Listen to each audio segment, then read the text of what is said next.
Kids Zone.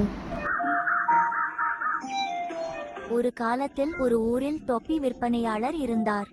ஒரு நல்ல நாளில் அவர் தொப்பிகள் தொப்பிகள் தொப்பிகள் தொப்பிகள் தொப்பிகள் தொப்பிகள் தொப்பிகள் 5 ரூபாய் தொப்பிகள் தொப்பிகள் 10 ரூபாய் தொப்பிகள் 510 விற்று கொண்டிருந்தார்.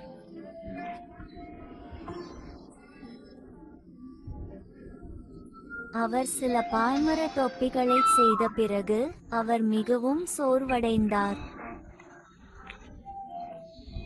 சிறிது நேரம் ஓய்வெடுக்க ஒரு பெரிய மரத்தடியில் உட்கார முடிவு செய்தார். விரைவில் அவர் தூங்கிவிட்டார். அந்த பெரிய மரத்தில் நிறைய குரங்குகள் உள்ளன. மரத்தடியில் காப்ஸ்யூலர் தூங்கிக் கொண்டிருப்பதை அவர்கள் பார்த்தார்கள். குரங்குகள் மரத்தின் உச்சியில் அமர்ந்திருந்தன. குரங்குகள் கீழே வந்து காப்ஸ்யூலரின் முதுகில் இருந்து தொப்பிகளை எடுத்து அவர்களுடன் சண்டையிட்டன. பின்னர் அவர்கள் மீண்டும் மரத்தில் ஏறினார்கள்.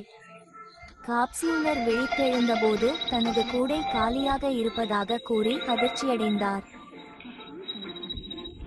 அவன் தன் தொப்பிகளை தேடினான். குரங்குகள் அவற்றை புதைப்பதைக் கண்டு அவர் ஆச்சரியப்பட்டார்.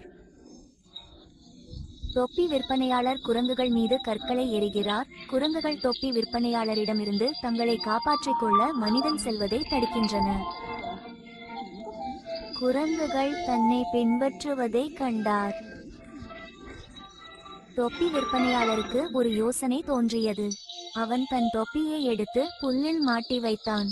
குரங்குகள் புல்லில் இருந்த தொப்பிகளையும் சிக்க வைத்தன. காப்ஸ்யூலர் எல்லா தொப்பிகளையும் சேகரித்து அவற்றை மீண்டும் தனது கூடையில் வைத்துவிட்டு மகிழ்ச்சியுடன் சென்றுவிட்டான். போர் ஆயுதங்களை விட ஞானம் சிறந்தது என்பது கதையின் நீதி.